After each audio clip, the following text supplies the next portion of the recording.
शुरू करिए मैडम।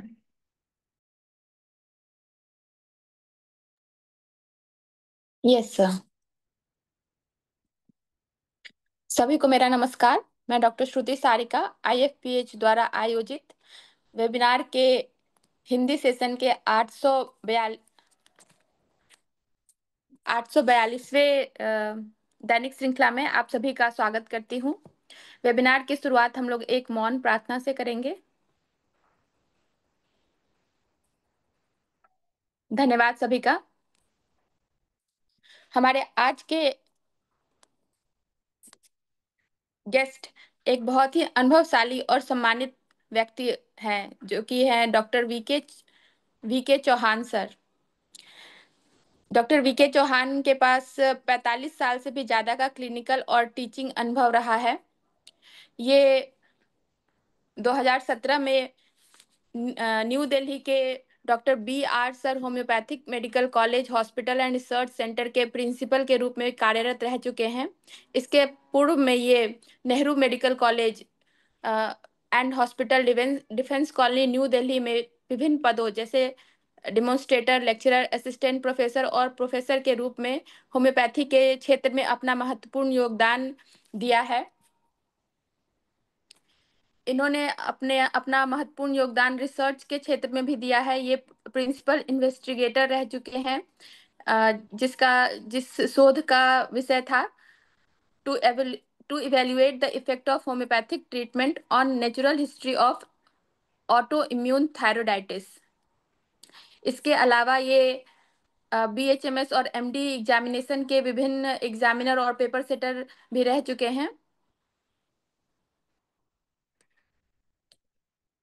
ये CCRH governing body, CCRH standing finance committee and CCRH scientific committee के भी एक्स मेंबर रह चुके हैं।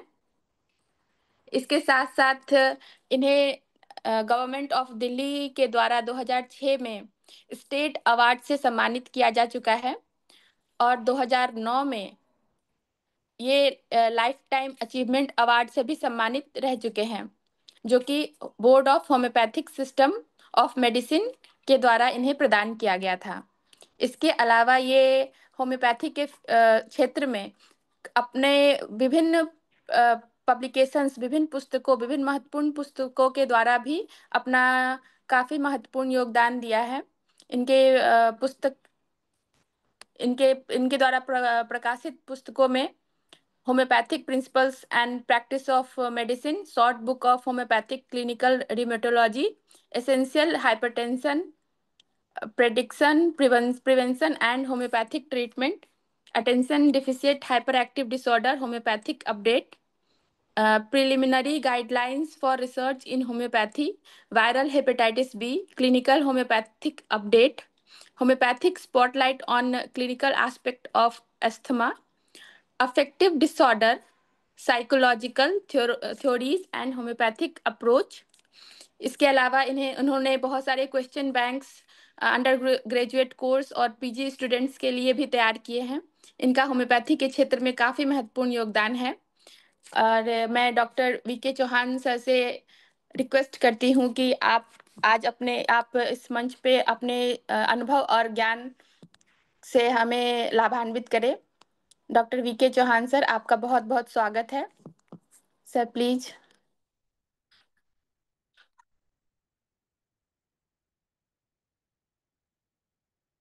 सर प्लीज पहले अपने आप को अनम्यूट कर लीजिए सर।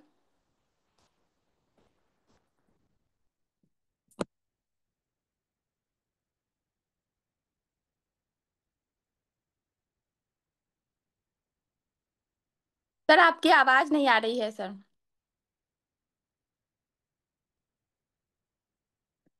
सर अनम्यूट करिए अपने आप को सर। अनम्यूट। यस सर, अब ओके, आपकी आवाज आ रही है। Okay, okay, okay, nice, nice, nice, thank you so much. Okay, good enough. तो आज का जो हमारा सब्जेक्ट है या जो विषय है वो है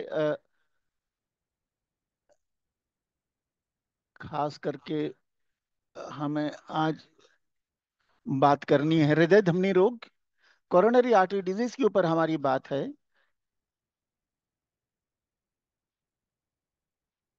इसको बंद कर दूं मेरे ख्याल में।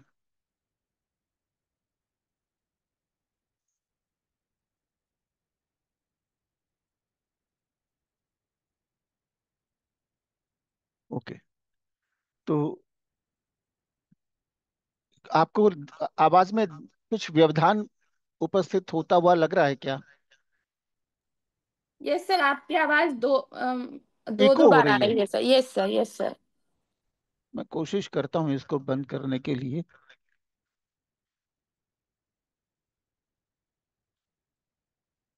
Is it okay now? अब ये ठीक है? Hello? Hello? Yes sir, yes ठीक सर। है सर। हाँ। यस सर, अब ठीक है। आवाज तेज भी है? सुनने लायक है आवाज? Yes sir. ओके, बहुत बेहतर। तो हम शुरुआत करते हैं कोरोनरी आर्टरी डिजीज के बारे में। और विशेष रूप से इसको हम उस परिवेश में देखेंगे कि इसका नेचुरल हिस्ट्री क्या होती है। और नेचुरल हिस्ट्री में कितने चरण आते हैं, कितनी स्टेजेस आती हैं, कितने पद आते हैं, या कितने सेगमेंट्स आते हैं, और हर सेगमेंट की विशेषता क्या है, और किस प्रकार से उसको पहचाना जा सकता है, और उस स्टेज पर उसकी रोकथाम के लिए क्या कुछ कर सकते हैं। उसमें दो प्रकार से हम उनकी मदद कर सकते हैं। एक तो जीवन शैली में परिवर्तन करके, और दूसरा है कुछ हमारी दवाओं का विशेष रूप से प्रयोग किया जाना संभावित होता है। और अगर हमें लगता है कि यहाँ पर यह संभावना ज्यादा है कि बीमारी का स्तर बहुत ही ज्यादा है और उसको हम संभाल नहीं पाएंगे, तो ये समझ लीजिए कि होम्योपैथी विधा जो है वो प्रिवेंटिव, प्रोमोटिव, क्यूरेटिव है तो सही, लेकिन कुछ क्षेत्र ऐसे भी हैं जहाँ पर दूसरी विधाएं ज्यादा कारगर हो सकती हैं। तो हमें अपने को रोके नहीं रखना चाहिए, बल्कि मरीज के हित में उसको उस ट्रीटमेंट के लिए प्रेरित करना चाहिए, गाइड करना चाहिए और भेजना चाहिए। तो इस बैकग्राउंड इंफॉर्मेशन के साथ में हम आगे चलते हैं। और मैं विशेष रूप से धन्यवाद करना चाहूंगा international forum for promotion of homeopathy, जिन्होंने कि ये कार्यक्रम प्रायोजित किया है। और उस के संदर्भ में ही मैं आप लोगों के साथ में जुड़ पाया हूँ, जो मेरे लिए एक बहुत अच्छी उपलब्धि मैं समझता हूँ कि मैं लोगों तक पहुंचने की जो एक कोशिश की जा रही है आपके द्वारा, उसमें मैं सहभागी बना, और उसमें मेरा भी कुछ एक योगदान रहेगा। इस बात की मुझे काफी खुशी है आज। तो अब आप पूरा स्क्रीन देख पा रहे होंगे। अब आपको स्क्रीन साफ दिखाई दे रही है? सर, आप पीपीटी शेयर कर रहे हैं सर? जी हाँ, बिल्कुल। क्या सर आपको शेयर आपका, हो? नो सर, ये आपका पीपीटी यहाँ पे विजिबल नहीं है अभी। अच्छा, विजिबल नहीं है? तो अब विजिबल है? यस सर, अब आ रहा है। Okay, yes all sir, right. Clear. Very nice, बहुत बेहतर। और पूरी पीपीटी नजर आ रही है तो बहुत ही बेहतर है हमारे लिए। तो हम आगे चलते हैं।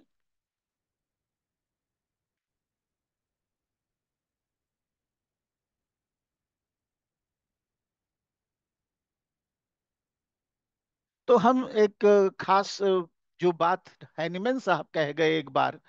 हैनीमैन ने कहा कि मेरा उद्देश्य जो एक है, वो सबसे महान जो भौतिक आशीर्वाद है जो हमें, हम मनुष्यों को या किसी भी पशु पक्षी या किसी भी जानवर को मिला है, वो स्वास्थ्य है। और उसके विषय में मेरी जानकारी देना उनको लगता है कि काफी शोभनीय है, और जिसकी खोज में शायद कोई ही परिश्रम करता है। अगर आपको स्वास्थ्य मिल गया है तो उसको बनाए रखने में आप किस हद तक जाना चाहिए, उसके बारे में कोई आपकी मदद नहीं करता, कोई आपको बताता नहीं है, कोई आपको एजुकेट नहीं करता। लेकिन ये एक ऐसा विषय है जहां पर हेनिमन समझते हैं कि इसकी बहुत वास्तविक महत्ता है, और बहुत कम लोग समझते हैं। और तब लोगों के समझ में आती है ये बात कि स्वास्थ्य जब नहीं होता, जब आप बीमार पड़ जाते हैं, कि आपने क्या खोया है। क्या खोया है, ये उस दिन आपके समझ में आने लगता है, और ये बहुत ही दुविधापूर्ण स्थिति हो जाती है। तो कोरोनरी आर्टरी डिजीज जीवन शैली, अन्य लाइफस्टाइल डिजीजेस का एक छोटा सा हिस्सा है। लाइफस्टाइल डिजीजेस, जिसके बारे में कि पूरी दुनिया में आजकल दिक्कतें बढ़ती जा रही हैं। बीमारियां दो प्रकार की रही हैं। एक तो इन्फेक्शियस डिजीज है, जैसे मलेरिया है, फाइलेरिया है, निमोनिया है, बैक्टीरिया है, वायरस है, फंगस है, प्रोटोजोआ है। और दूसरी है जो बीमारी, जिसको कि हम लाइफस्टाइल डिसऑर्डर कहते हैं। इसकी विशेषता क्या है, इसके बारे में थोड़ी सी आगे चल करके देखते हैं कि होम्योपैथिक में इसको कैसे समझें। जीवन शैली रोग के बारे में और अधिक जानकारी मैं चाहूंगा कि हम आगे देते चलें। ये एक बड़ा व्यापक शब्द है।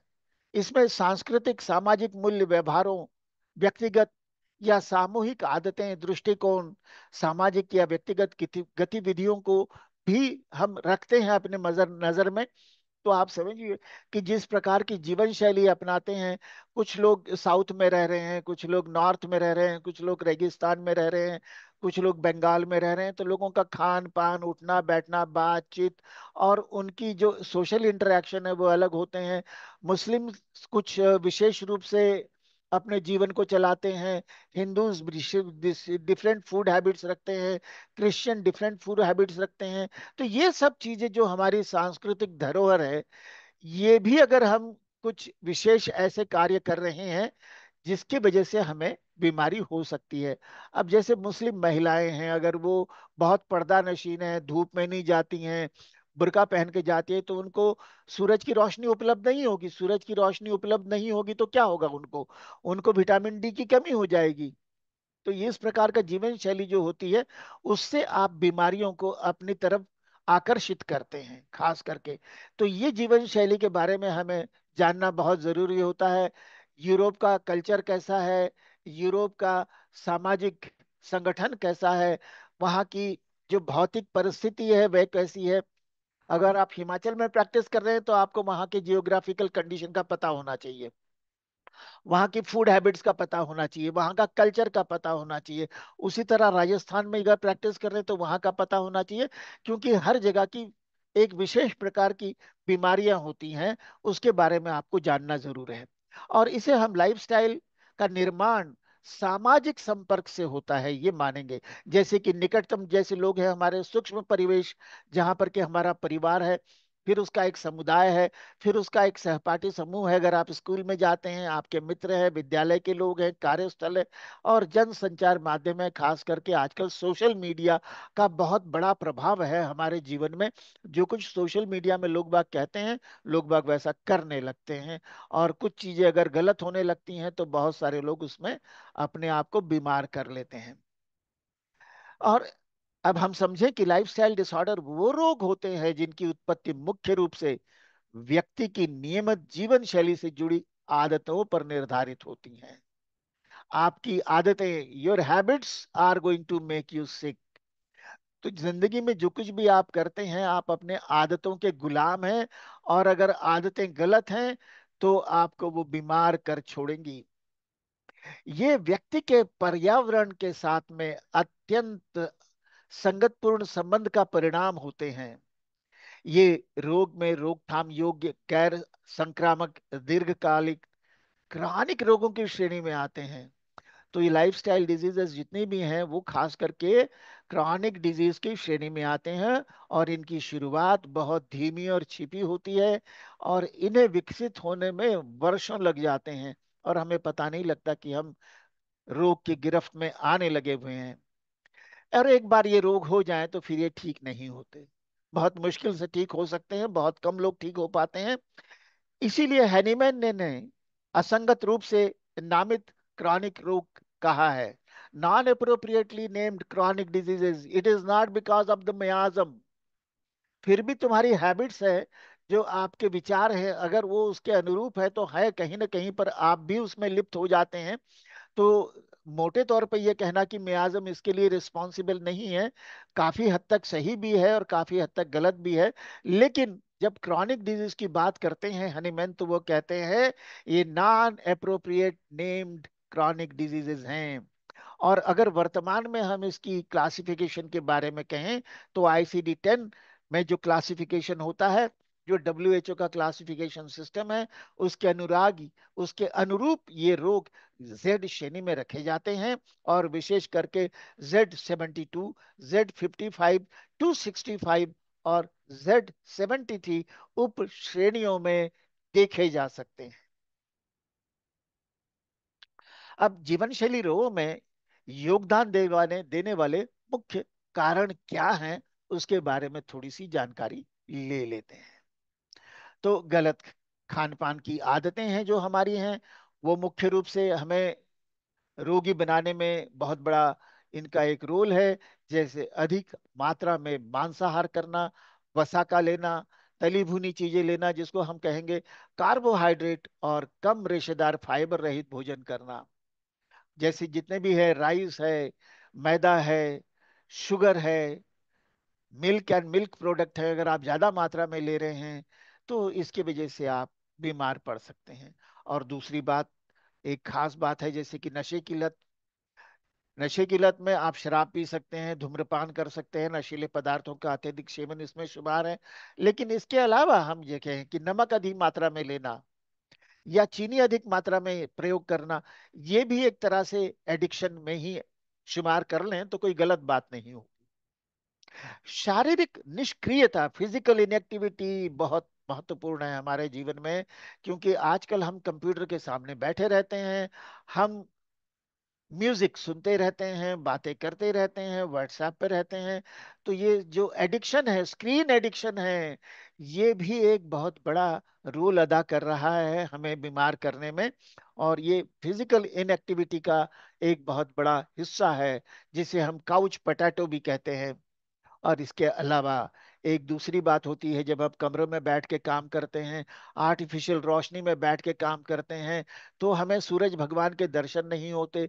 शाम को हम बाहर नहीं निकलते, हमें चंद्रमा के दर्शन नहीं होते।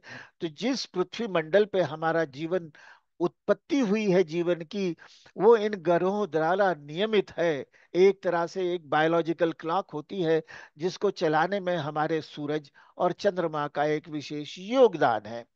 तो ये जो हमारी बायोलॉजिकल क्लॉक जो है, ये सेट होती है जब हम बाहर निकलते हैं, सूरज के दर्शन करते हैं या चंद्रमा के दर्शन करते हैं, तो वो एक व्यवस्थित रूप से चलने लगती है। और शरीर के बहुत से कार्य हैं, जैसे ब्लड प्रेशर कब बढ़ना चाहिए, कब हमारी शुगर बढ़नी चाहिए, कब हमारे को कुछ विशेष स्त्राव जो शरीर में है वो पैदा होने चाहिए, कॉर्टिसोल कब सिक्रीट होगा हमारे शरीर में, इसका नियमन करती हैं ये चीजें।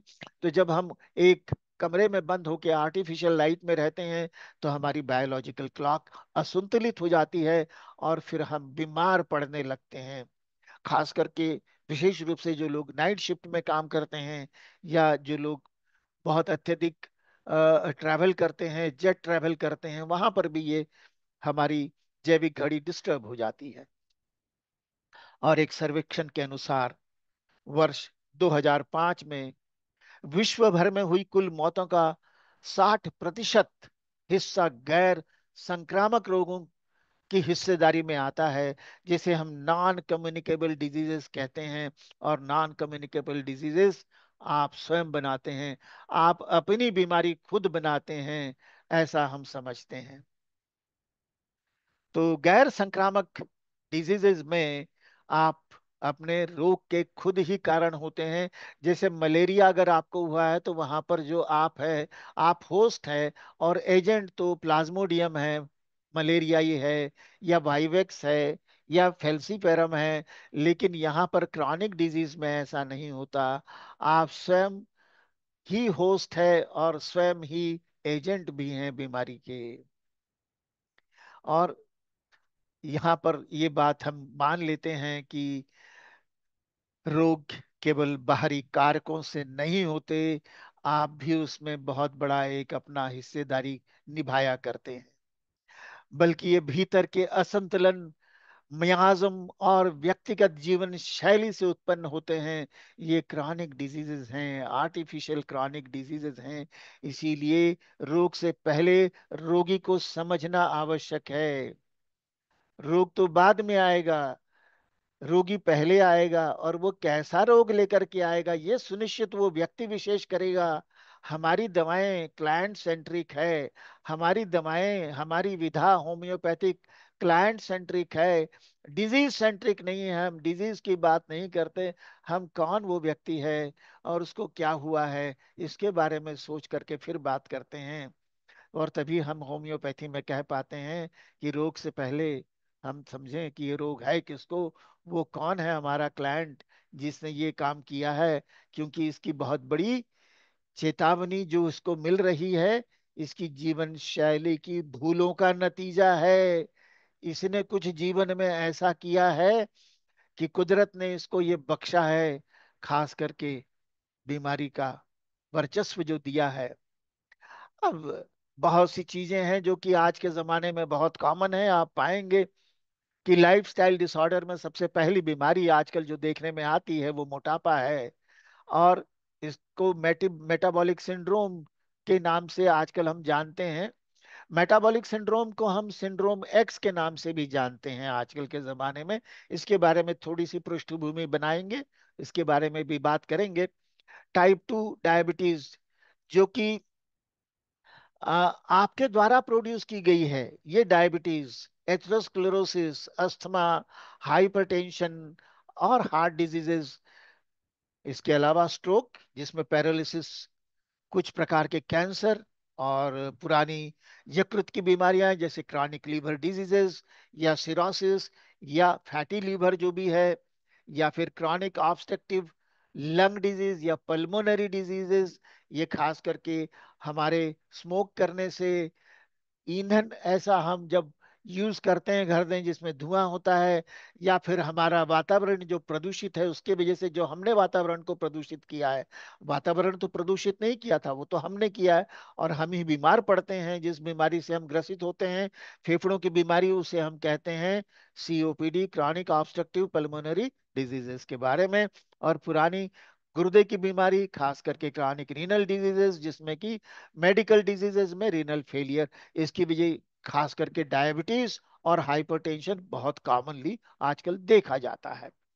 डिप्रेशन भी की जो बीमारी आजकल हमारे, जो एक हमारी इमोशंस की बीमारी है, भावनात्मक कारण है बीमारी का, मेंटल डिजीजेस का, उसके लिए भी हम ही बहुत हद तक अपने आप को दोषी पाएंगे।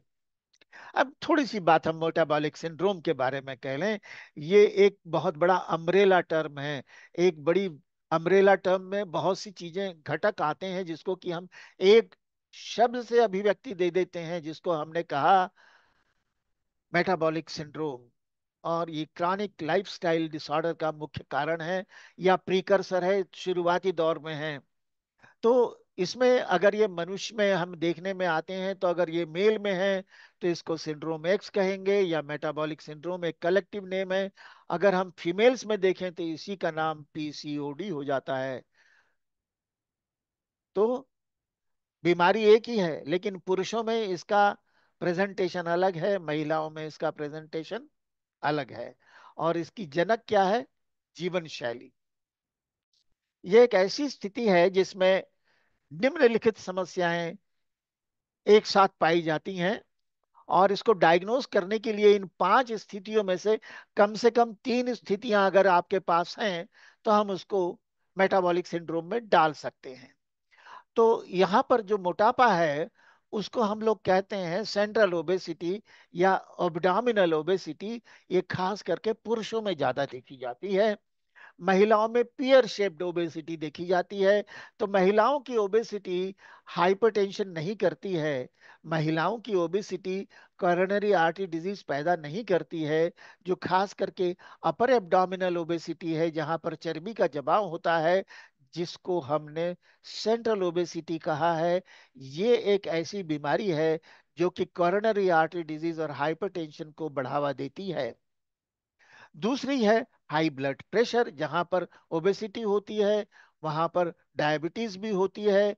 और डायबिटीज होने के साथ में आपकी नसों में एक तरह से कोलेस्ट्रॉल का जमाव शुरू होता है, एथेरोस्क्लेरोसिस होता है, आर्टेरियोस्क्लेरोसिस होता है, और फिर आप हाइपरटेंशन की चपेट में आ जाते हैं।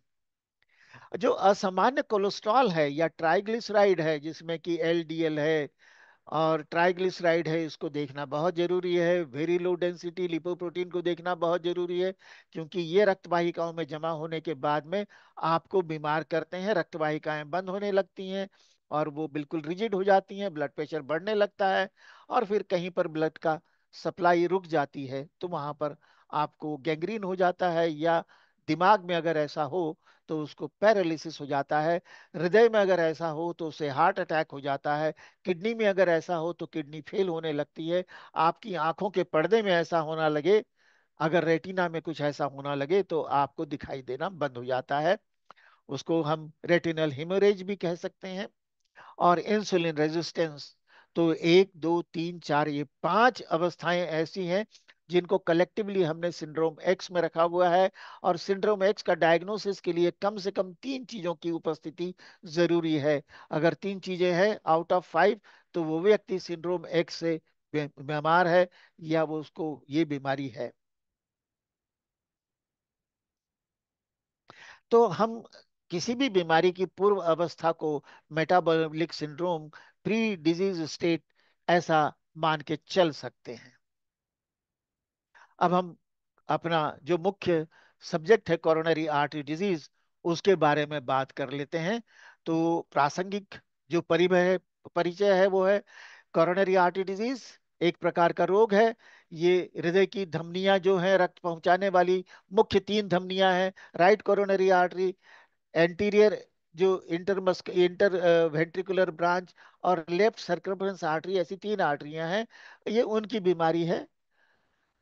इसका मुख्य कारण धमनियों के अंदर वसा का जमाव हो जाना है, कोलेस्ट्रॉल का जमाव हो जाना है, एथेरोस्क्लेरोसिस हो जाना है, और पर्याप्त मात्रा में हमारे हृदय को जब ऑक्सीजन की पूर्ति नहीं हो पाती तो वो रोने लगता है। उसको हम एंजाइना कहते हैं, हृदय का पेन कहते हैं।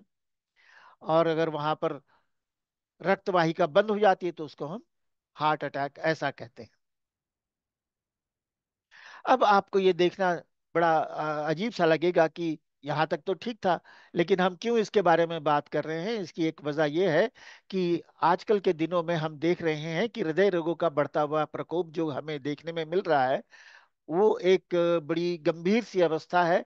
और ये विश्व भर में जितने भी प्रकार के रोग हमारे को देखने को मिलते हैं, उसके साथ में ये जुड़ा हुआ है। पुरानी श्वसन बीमारियां, मधुमेह भी शामिल है। इन्होंने 60% हिस्सेदारी निभा रखी है। एक्यूट डिजीजेस तो हमने कंट्रोल कर ली हैं, मलेरिया, फाइलेरिया, ये सारी चीजें कंट्रोल हो गई हैं। अब हमारा ध्यान विश्व भर में नॉन कम्युनिकेबल डिजीजेस की तरफ चला गया है। और भारत में इस कारण से जो लोगों के देहावसान हो रहे हैं, वो वैश्विक स्तर पर पांचवें हिस्सेदारी के बराबर है। और वो खास करके तब दुखदाई हो जाते हैं जब हम जाने कि वो बहुत यंग एज ग्रुप में हो रहे हैं, खास करके युवा लोगों में हो रहे हैं। और भारत में हृदय रोगों की मृत्यु दर पर लाख पे 272 है, जो कि वैश्विक औसत 235 से कहीं ज्यादा अधिक है, कहीं ज्यादा अधिक। तो हम नंबर वन है आज दुनिया भर में। भारतीयों को हृदय रोग पश्चिम की आबादी की तुलना में 10 साल पहले प्रभावित करने लगते हैं। भारतीयों के लिए हृदय रोग में मुख्य चिंता के विषय हैं कम उम्र में रोग की शुरुआत, और तेजी से बढ़ती हुई गंभीरता, उच्च मृत्यु दर। ये तीन चीजें बड़ी बड़ी बड़ी सोचने के लिए हमें प्रेरित करती हैं। और ये जो स्रोत है इन चीजों का, वो हमने डब्ल्यूएचओ से लिया है। अब हर बीमारी की, जैसे जैसे आप पैदा होते हैं, बच्चे होते हैं, यंग होते हैं, वृद्ध हो जाते हैं, मर जाते हैं, उसी तरह हर बीमारी का एक प्राकृतिक इतिहास होता है। बीमारी एक छोटे रूप में पैदा होती है, फिर वो अपने यौवन में आती है, और फिर अल्टीमेटली वो बीमारी एक टर्मिनल स्टेज में पहुंच करके उस व्यक्ति विशेष का नाश कर देती है। तो कम से कम तीन स्टेजेस तो बीमारी के होते ही हैं। और शुरुआत से लेकर पूर्ण विकसित स्थिति तक यदि उपचार ना मिले तो संभावित जटिलताओं से मृत्यु तो अवश्य होनी ही है। ये मान के आप चलें। तो इसकी जो अवस्थाएं हैं उसको हम देख लेते हैं। नंबर 1 है इनिशियल स्टेज, जिसको कि हम प्राइमरी प्रेजेंटेशन कहते हैं। प्राइमरी प्रेजेंटेशन कहते हैं आरंभिक अवस्था है। इसमें जोखिम के कारक मौजूद होते हैं लेकिन लक्षण नहीं होते हैं। व्यक्ति विशेष होता है, उसकी हैबिट्स होती है, उसका कॉन्स्टिट्यूशन होता है, वो हाई रिस्क होता है, लेकिन बीमारी उस वक्त नहीं होती है। फिर एक दूसरे नंबर पे उसका जो आता है 2A पार्ट जो है, वो सब क्लिनिकल फेज है। यहाँ पर अगर आप देखें तो वो व्यक्ति स्वस्थ दिखाई देता है, लेकिन अगर आप उसकी जांच करें तो आपको पता लगेगा कि रक्त में शुगर की मात्रा ज्यादा है, रक्त में कोलेस्ट्रॉल की मात्रा ज्यादा है, रक्त में और लिपिड प्रोफाइल में जो कि अच्छा कोलेस्ट्रॉल है, HDL है, वो कम है। तो लेकिन सिम्टम तो है नहीं है। तो हम होम्योपैथिक डॉक्टर जो हैं हर बीमारी को सिम्टम से तौलते हैं। अगर आपके सिम्टम हैं तो बीमारी है, और सिम्टम नहीं है तो आप ठीक हैं। लेकिन यहाँ पर ये सोच गलत हो जाती है। आप बीमार तो हैं, लेकिन उस धरातल पे हैं जहां पर कि बीमारी अभी एक्सप्रेस नहीं हो रही है। इसलिए उसको सब क्लिनिकल कहते हैं। जो चीजें आपको नजर आ रही हैं वो एक आइसबर्ग की तरह है। जो एक छोटा सा बर्फ का टुकड़ा पानी में तैरता नजर आता है, जो इतना सा हिस्सा है वो 1/3 हिस्सा है, और 2/3 जमीन के नीचे है, पानी के धरातल के नीचे है। तो जो इन्वेस्टिगेशंस है, मॉडर्न इन्वेस्टिगेशन है, वो जो है हमारा तरीका है बीमारी को पता लगाने का, वो जो नजर नहीं आ रहा है उन चीजों को देखने का तरीका है। क्योंकि हमारे पास ऐसे टूल्स और ऐसी विधाएं और ऐसे यंत्र और ऐसी बायोकेमिक जांचें मौजूद हैं जिससे कि हम शरीर के अंदर होने वाली प्रक्रिया को देख सकते हैं, समझ सकते हैं, और आने वाले दिनों में जो कुछ होगा उसके बारे में हम पूर्व अनुमान लगा सकते हैं और भविष्यवाणी कर सकते हैं। तो हम सब होम्योपैथिक डॉक्टरों को ये अत्यंत जानकारी जरूरी है कि हम विशेष रूप से इन्वेस्टिगेशन के बारे में खूब जागरूक हो जाएं, और उसको रोज प्रतिदिन अपने क्लिनिकल प्रैक्टिस में उसको प्रैक्टिस में लाएं, और रोगों को जल्दी पहचानें जिससे कि आप जल्दी उसका ट्रीटमेंट शुरू कर सकें। अब 2B स्थिति आती है। 2B स्थिति में नैदानिक स्थिति है, जब क्लिनिकल प्रेजेंटेशन है, जब कोई भी देख करके बता सकता है कि इसको तो ये बीमारी है। डॉक्टर आप साइन भी देख लिया, सिम्टम भी देख लिया, पूछ भी लिया, सब्जेक्टिव भी है, ऑब्जेक्टिव भी है, यहाँ तक तो कोई भी साधारण डॉक्टर कर लेगा। अच्छे डॉक्टर के लिए जरूरी है कि उपनैदानिक अवस्था को समझे, सब क्लिनिकल स्टेज को समझे, अर्ली क्लिनिकल डायग्नोसिस करना सीखे, अर्ली इंटरवेंशन करना सीखे। और तीसरी वाली स्थिति जब पैदा हो जाती है वो टर्मिनल प्रेजेंटेशन है, जहां पर कि ऑर्गन फेलियर्स होते हैं, कॉम्प्लिकेशंस होती हैं, और वहां पर जटिलताएं हो जाती हैं जिसमें से निकल पाना बहुत मुश्किल होता है, और आदमी पूर्णतया पूर्ण रूप से उसमें से निकल नहीं सकता। और mostly they remain disabled through out their life, and their life is becoming burden for them and society also and their family members also। एक बहुत बड़ा ये प्रारूप बनाया गया है। इस प्रारूप में हम होम्योपैथिक कंसेप्ट को WHO के कंसेप्ट से समझने की कोशिश करेंगे। और इसमें मैं आपको ये बताऊं कि नेचुरल हिस्ट्री ऑफ डिजीज को हम 5 धरातल पे डालते हैं। टर्मिनल स्थिति, लेट सेकेंडरी, अर्ली सेकेंडरी, और ये प्री क्लिनिकल डायनेमिक स्टेज, जिस वक्त की आप स्वस्थ होते हैं। जब आप शुरुआत में इस संसार में आते हैं तो उस वक्त बच्चे होते हैं, तो कोई नहीं देख करके कह सकता कि ये बच्चा कभी बीमार पड़ेगा, ये तो स्वस्थ बच्चा है। लेकिन वो छोटी छोटी बीमारियों के बीज अपने साथ लेकर के आया है, जो कि आपको फैमिली हिस्ट्री से पता लगेंगे। कैसे जानेंगे आप उसको? आप जानेंगे फैमिली हिस्ट्री से। फैमिली हिस्ट्री में अगर पूछेंगे कि पिताजी को क्या बीमारी थी, दादाजी को क्या बीमारी थी, तो पता लगेगा कि फैमिली में हाइपरटेंशन था, फैमिली में डायबिटीज थी, फैमिली में ऑस्टियो आर्थराइटिस था, तो जल्दी हो जाएगा। तो वो बीज रूप में उसके अंदर है। जब वो जवान होने लगता है तो उसकी आदतें बन जाती हैं, उसका कॉन्स्टिट्यूशन बन जाता है, उसकी लाइकिंग डिसलाइकिंग हो जाती है, उसका एक जीवन जीने का तरीका बन जाता है जिसको हम लाइफस्टाइल कहते हैं। और यहाँ पर प्री क्लिनिकल फेज शुरुआत हो जाती है। यहाँ पर बीज अंकुरित होने लगते हैं, क्योंकि माहौल जो तुम्हारे बीज रूप में जो लाए थे आप अपने साथ में बीमारी के जीन्स, वो जीन्स अपना एक्सप्रेशन देने लगते हैं, क्योंकि उनके इन्वायरमेंट अनुकूल मिलने लगता है, और उस अनुकूलित इन्वायरमेंट में वो जीन्स अपना कार्य शुरू करते हैं। तो क्या शुरू करते हैं आप? अगर अपनी जीवनचर्या गलत है, भोजन गलत है, प्रैक्टिसेस ऑफ लाइफ, सोना जागना गलत तरीके से है, पूर्ण शरीर को विश्राम नहीं दे रहे हैं, भोजन पूरा नहीं कर रहे हैं, विटामिन डेफिशिएंसी है, मिनरल डेफिशिएंसी है, प्रोटीन डेफिशिएंसी है, आपको उस प्रकार की बीमारी हो जाएगी। और अगर आपको डायबिटीज भी होने वाली है तो आपको यहाँ पर प्री डायबिटीज होगी। अगर आप जांच करना चाहेंगे तो पता लगेगा कि ये प्री डायबिटीज है, अभी डायबिटीज तो नहीं हुई है। इसलिए डायबिटीज का ट्रीटमेंट डॉक्टर नहीं करेगा, वो कहेगा आप अपनी जीवन शैली को संतुलित करें, आप प्री डायबिटिक हैं। तो क्या करें? आप भोजन किस तरह से करें, कितना करें, कार्बोहाइड्रेट कम लें, मॉर्निंग वॉक जाएं, इवनिंग वॉक जाएं, वजन कम करें, भोजन में तली हुई चीजें ना लें, ये सब वो बताएगा। और लेकिन यहाँ पर तो एलोपैथिक डॉक्टर कोई दवा दे नहीं सकता, लेकिन इस अवस्था में होम्योपैथिक डॉक्टर एक कॉन्स्टिट्यूशनल दवा दे सकता है। Intercurrent constitutional homeopathic therapeutic intervention is possible here. And what type of therapeutic intervention is possible here? We can go for intercurrent constitutional remedy which is a high potency, और उसको साथ में हमको निर्देश देना है कि अपने जीवन शैली में इस प्रकार के चेंजेस ले आए। अब प्री क्लिनिकल डायबिटीज वो होती है जो कि पीपी 2200 से ऊपर नहीं होती, और फास्टिंग 125 से ऊपर नहीं होती है।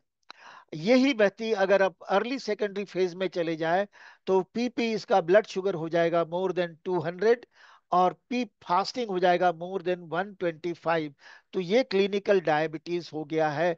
लेकिन यहाँ पर क्लिनिकल तो हो गया है, वो जांच के दौरान हमने पाया इसको, इसमें सिम्टम अभी नहीं आए हैं, क्योंकि बहुत ज्यादा शर्करा नहीं है, अभी उसको ज्यादा प्यास नहीं लग रही है, अभी उसको ज्यादा पेशाब नहीं आ रहा है, अभी उसका वजन कम नहीं हो रहा है, अभी उसको ज्यादा भूख नहीं लग रही है, क्योंकि क्लासिकल सिम्टम प्रेजेंट नहीं है।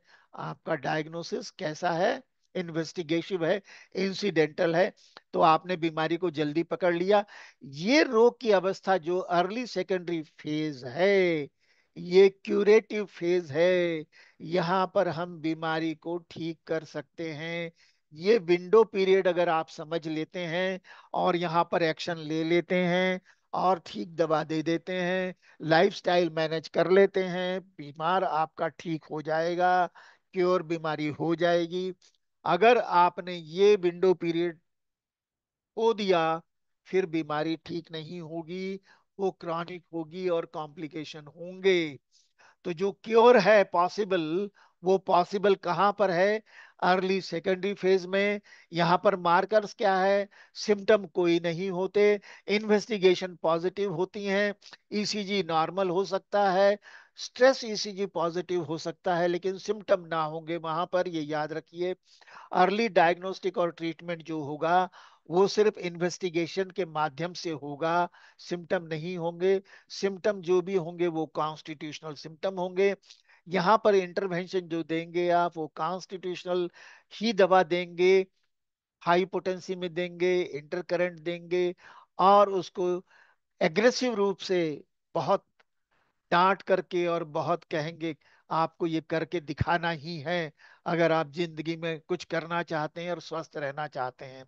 अगर ये अवस्था आप खो देते हैं तो आप अगली अवस्था में चले जाते हैं, जिसको हम कहते हैं late secondary stage, late secondary phase of the disease.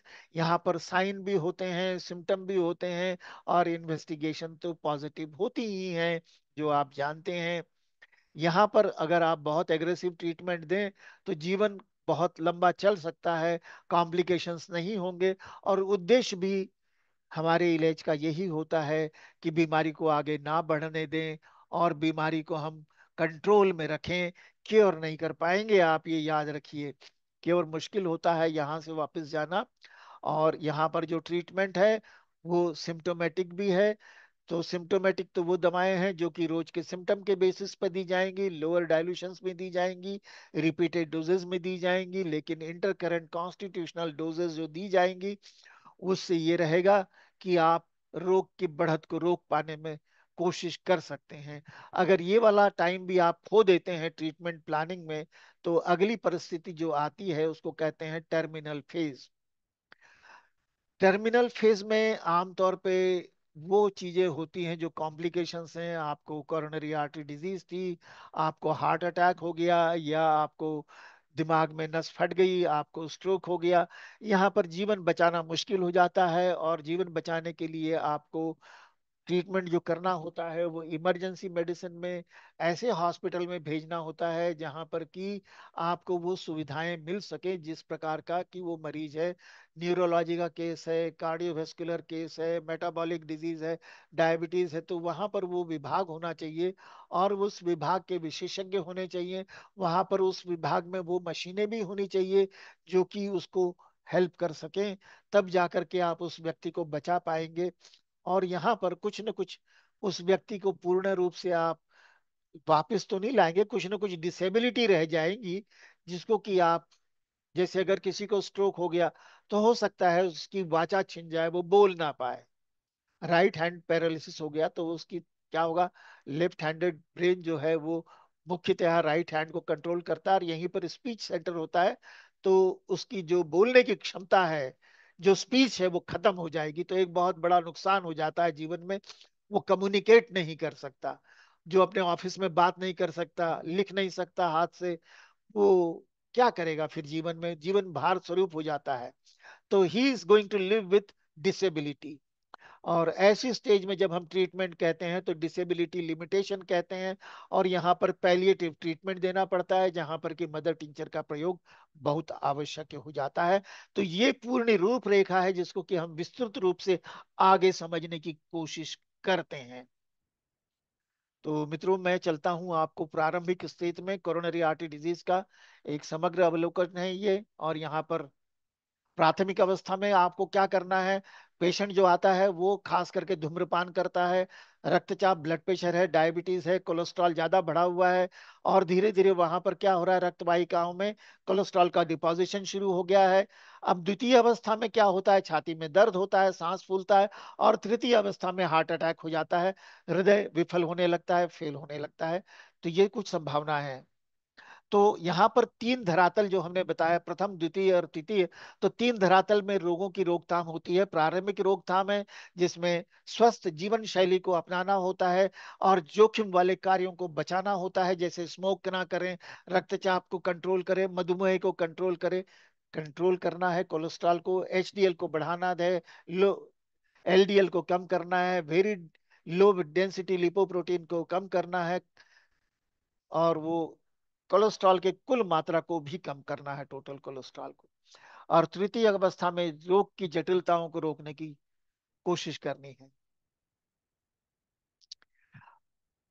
प्राथमिक अवस्था जो आती है खास करके जीवन में, यहाँ पर हिंदुस्तान में देखने इन्हें, तो वहां पर दो कारक होते हैं। एक तो कारण वो है जिसको कि हम परिवर्तनशील समझते हैं, जिसको कि मैं और आप कंट्रोल कर सकते हैं, कोशिश कर सकते हैं कि कंट्रोल करें। और दूसरी चीजें जो कंट्रोल नहीं होती। तो यहाँ पर गैर परिवर्तनशील, जो कि उस व्यक्ति तुम्हारे क्लाइंट के साथ में ऐसे कुछ घटक हैं जिनको हम बदल नहीं सकते, वो चीजें ध्यान में रखनी पड़ेंगी। तो क्या है, हम किसी की आयु नहीं बदल सकते, क्योंकि जैसे जैसे आयु बढ़ती है वैसे वैसे कोरोनरी आर्टरी डिजीज बढ़ती है। तो मैं किसी की आयु को रोक नहीं सकता। दूसरी, उसकी जीवन शैली का बदलाव तो मैं रोक सकता हूं, लेकिन उम्र नहीं रोक सकता। दूसरा, मैं उसका सेक्स चेंज नहीं कर सकता। जैसे 45 साल से पहले महिलाओं को हाइपरटेंशन या कोरोनरी आर्टरी डिजीज नहीं हो सकती, तो क्या हम सेक्स चेंज कर दें किसी का? वो संभव नहीं।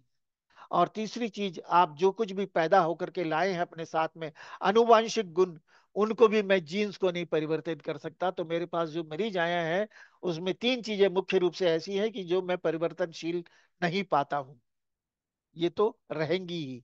ये तो जोखिम उसको अपने अनुवांशिक मिले हैं। अब जो मॉडिफाइबल रिस्क फैक्टर है जिसको कि मैं बदल सकता हूं, जो जीवनचर्या के कारक है, जो लाइफस्टाइल डिसऑर्डर के कारक हैं, तो मैं हाइपरलिपिडीमिया बदल सकता हूँ, लिपिड प्रोफाइल को ठीक कर सकता हूँ, एलडीएल को कम कर सकता हूँ खाना पीना कंट्रोल करके, और मैं मधुमेह को कंट्रोल कर सकता हूँ क्योंकि ये लाइफस्टाइल डिसऑर्डर है, ओबेसिटी को कंट्रोल कर सकता हूँ, भोजन शैली को कंट्रोल कर सकता हूँ, और उसके निष्क्रिय जीवन शैली को क्रियाशील जीवन शैली में बदल सकता हूँ, डायबिटीज ठीक हो सकती है। फिर मैं क्या कर सकता हूँ, सेडेंटरी लाइफस्टाइल कंट्रोल कर सकता हूँ, ओबेसिटी को कंट्रोल कर सकता हूँ, ओबेसिटी होने से हाइपरटेंशन होता है, डायबिटीज होती है, कोरोनरी आर्टरी डिजीज भी होती है, ऑस्टियोआर्थराइटिस भी होता है। तो बहुत सी जीवन में कोलेस्ट्रॉल की बढ़ जाने से कोलेस्ट्रॉल स्टोन बन जाते हैं, गॉल ब्लैडर में गॉल स्टोन बन जाते हैं, गॉल स्टोन के रहने से आपको कैंसर भी हो जाता है गॉल ब्लैडर का।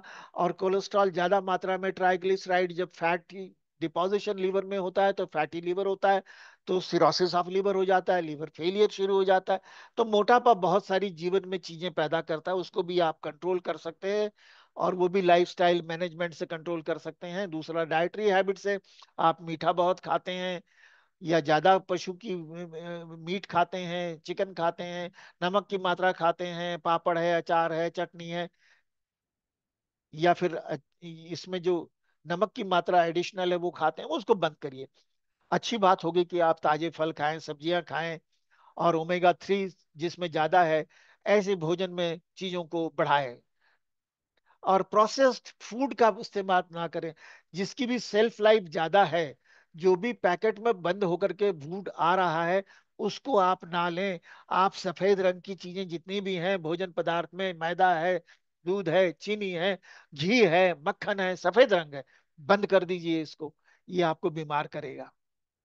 और फिर आपकी पर्सनालिटी है, कुछ लोगों को टाइप ए पर्सनालिटी होती है, जो कि बहुत ज्यादा एक्टिव होते हैं और बहुत ज्यादा जीवन में पाना चाहते हैं, बहुत मेहनत करते हैं, और उस कोशिश में वो इतने एंजाइटी में रहते हैं कि उनको ब्लड प्रेशर हो जाता है, और उनको ब्लड प्रेशर के साथ में कोरोनरी आर्टरी डिजीज हो जाती है।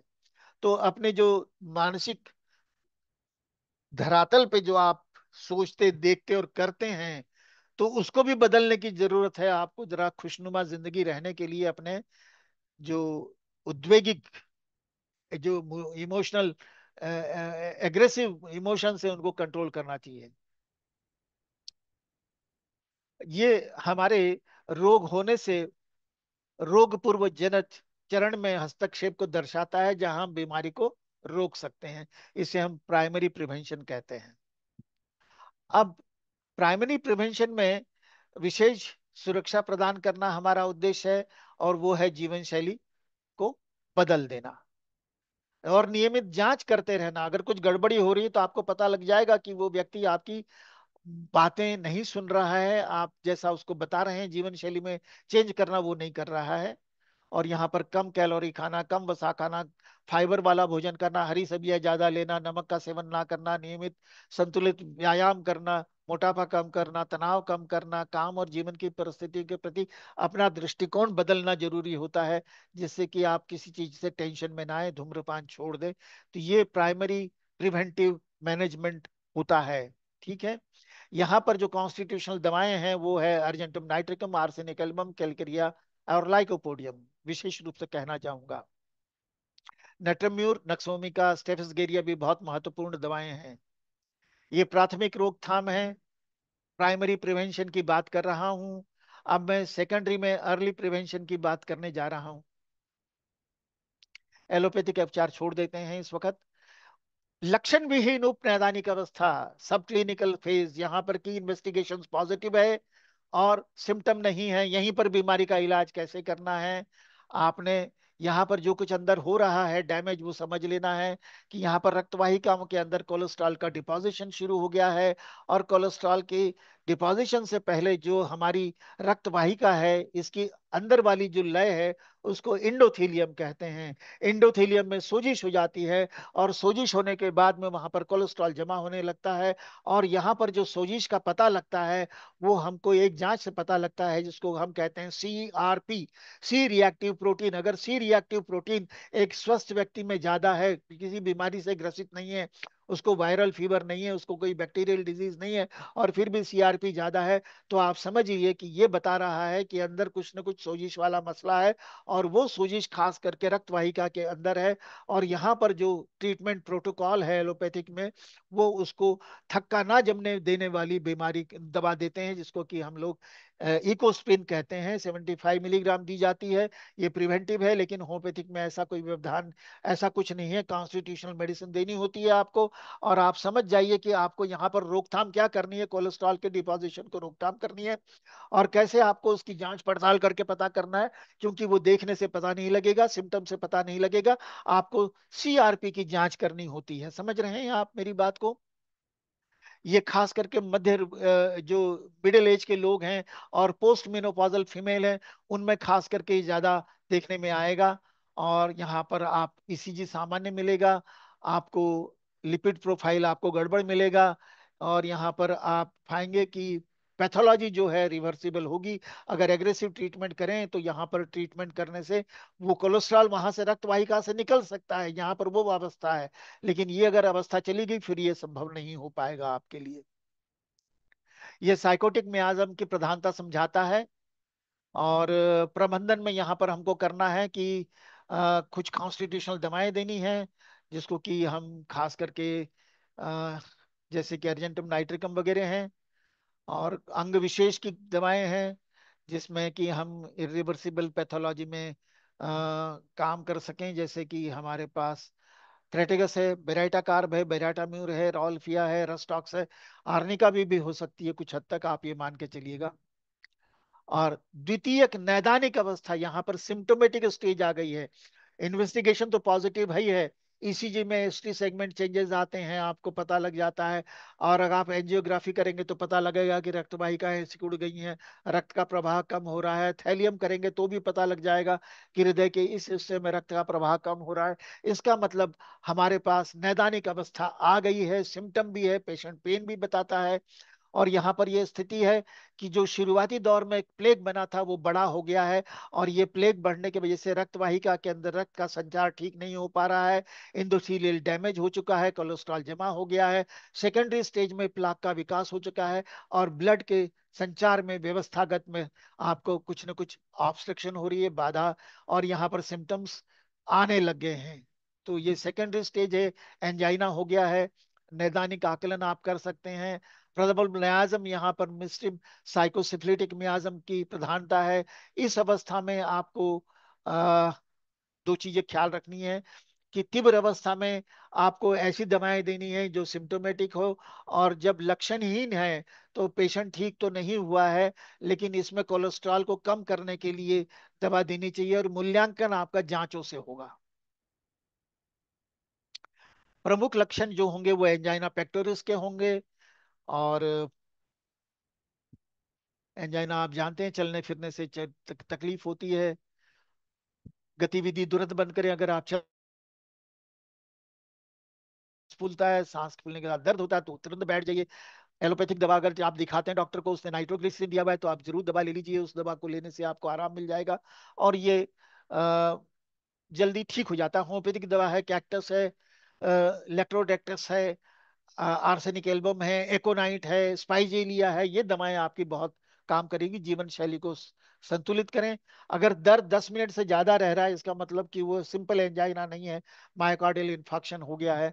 और मायोकार्डियल इन्फाक्शन हो, अगर आपका आकलन ऐसा हो जाता है, तो आप उसको सीधा जब ईसीजी करेंगे हॉस्पिटल ले जा करके, तो आपको मिल जाएगा कि वहां पर कुछ प्रॉब्लम है। ब्लड प्रेशर गिर गया है, पेशेंट शॉक में जा रहा है, कार्डियोजेनिक शॉक में जा रहा है। इसको आईसीयू में डालना है और इसका इमरजेंसी ट्रीटमेंट शुरू करना है।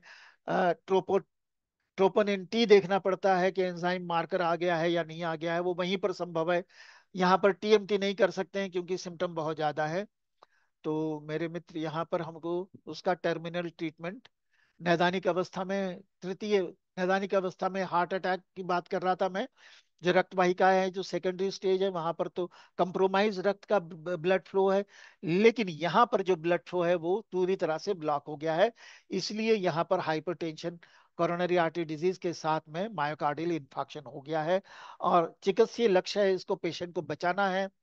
छाती के बीच में दर्द होता है, हाथ की तरफ, बाएं हाथ की तरफ जाता है, लेटने पर बढ़ जाता है, आराम नहीं मिलता, घबराहट, बेचैनी रहती है। जांच का निष्कर्ष पल्स तेज है, रक्तचाप कम होने लगता है, गंभीर स्थिति है।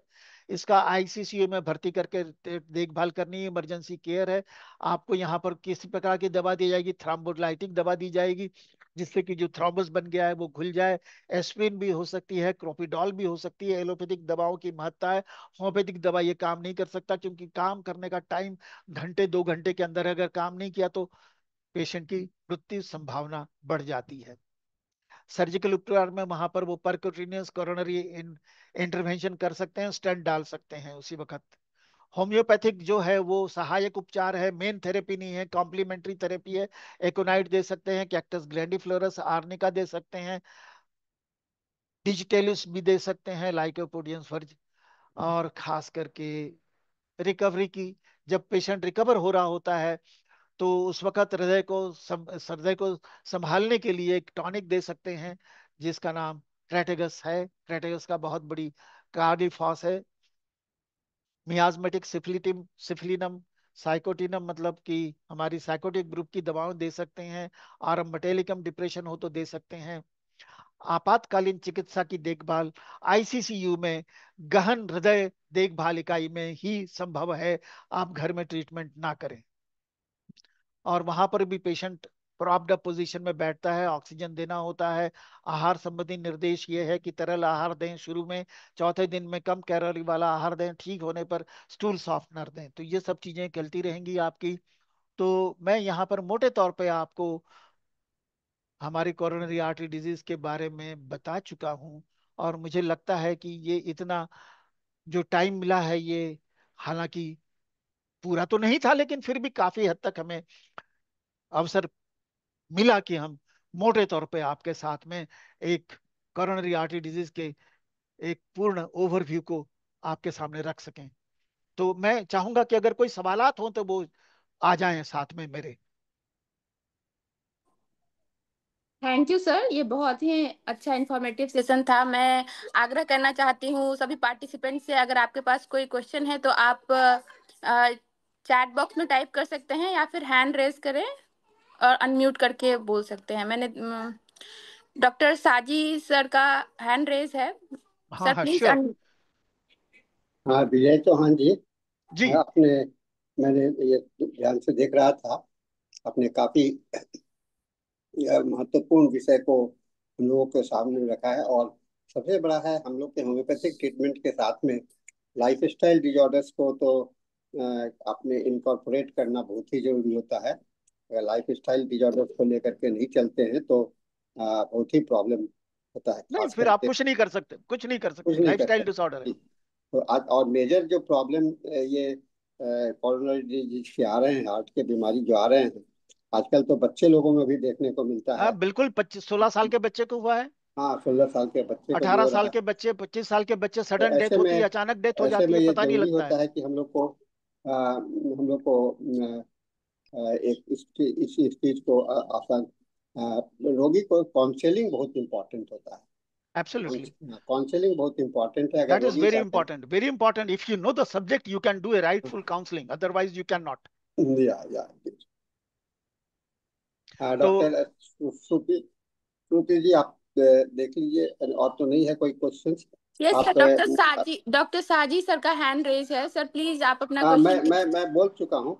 सीआरपी क्या है, एक सवाल आया है। सी रिएक्टिव प्रोटीन होता है, और ये बहुत सी बीमारियों में हमने देखा है कि जब अभी जो कोविड काल में हमने इसकी बहुत महत्ता समझी है, तो ये हमें अंदर की जो हमारा ऑटो इम्यून स्ट्रोम है, जो हमारा इम्यून सिस्टम रिएक्ट करता है, और इम्यून सिस्टम जी की रिएक्शन को हमें बताता है। और इम्यून सिस्टम के रिएक्शन को जो नहीं समझ पाते हैं, वो बहुत सी बीमारियों के बारे में जानकारी नहीं रख पाते हैं, और उसका सही ट्रीटमेंट प्रोटोकॉल नहीं फॉलो कर सकते, खास करके होम्योपैथिक डॉक्टर्स। क्योंकि सीआरपी जहां पर भी ज्यादा होगा, वहां पर कुछ एलोपैथिक दवाएं हैं जिनको कभी भी बंद नहीं करना था। खास करके कोविड में कुछ स्टेरॉयड और कुछ प्लेटलेट को कम करने वाली दवाएं दी जाती थी, और उनके कम करने से लोगों ने बंद कर सर, दिया। आप संक्षेप करें। एक लास्ट सवाल है सर, डायबिटीज को जो कारण बनता है, उसके लिए क्या करें? डायबिटीज का कारण तो लाइफस्टाइल ही है, लाइफस्टाइल करेक्शन करेंगे। टाइप 2 डायबिटीज में तो एक ही तरीका है, correction of lifestyle. Obesity correction है, फूड हैबिट्स करेक्शन है, एक्टिव लाइफस्टाइल को इनकारपोरेट करना है, राइट फूड हैबिट्स को करना है, एंजाइटी को कम करना है, पूरी नींद लेनी है 7 घंटे की, 8 घंटे की, and you thank you can. Sir. Thank you sir, okay, बहुत शुक्रिया, अच्छा बहुत आपने बहुत शुक्रिया। प्रेजेंटेशन दिया। आपने मुझे ये प्लेटफॉर्म दिया, मैं आप लोगों का शुक्रगुजार हूँ, और डॉक्टर आप लोगों। श्रुति जी, आप सर को धन्यवाद देते हुए सेशन को डॉक्टर समापन कपिल करते हैं, जुरास को ठीक है, समाप्त। मैं बहुत बेहतर। डॉक्टर वीके चौहान सर का हार्दिक धन्यवाद देती हूँ और आईएफपीएच की तरफ से उनका आभार व्यक्त करती हूँ। उन्होंने ये जो कोरोनरी आर्टरी डिजीज के बारे में बहुत ही अच्छा स्ट्रक्चर्ड व्याख्यान दिया और अपने अनुभव और ज्ञान से हमें लाभान्वित किया। मैं सभी पार्टिसिपेंट्स का भी धन्यवाद करना चाहती हूँ और सर से, डॉक्टर वीके चौहान सर से अनुरोध करती हूँ कि फिर से आप इस सेशन में आए, हिंदी सेशन में, और अपने ज्ञान और अनुभव हमसे साझा करें और हमें लाभान्वित करें। Thank you sir, thank you so much. Sir, शुक्रिया, शुक्रिया, सर जब आप भी अपना आपको आवश्यक। पीपीटी को हटा लीजिए, शेयर बंद कर लीजिए, पीपीटी का शेयरिंग बंद कर लीजिए सर, क्योंकि अगला सेशन में हम लोग को, आप पीपीटी जो शेयर किए हुए हैं इसको क्लोज रिमूव कर लीजिए, शेयर बटन से हटा दीजिएगा तो ठीक अलग हो जाएगा। चलो, मैं बंद करता हूँ फिर। या okay, thank you so much. Thank you sir. Thank you bye sir. Bye. Bye. Thank you sir, thank you sir. Sir इसके ओके। साथ मैं ये हिंदी सेशन, ये सेशन इंग्लिश सेशन को हैंड ओवर करती हूँ। डॉक्टर बिंदु राज। Thank you, Doctor. Thank you, Dr. Sudhi Sariga and Dr.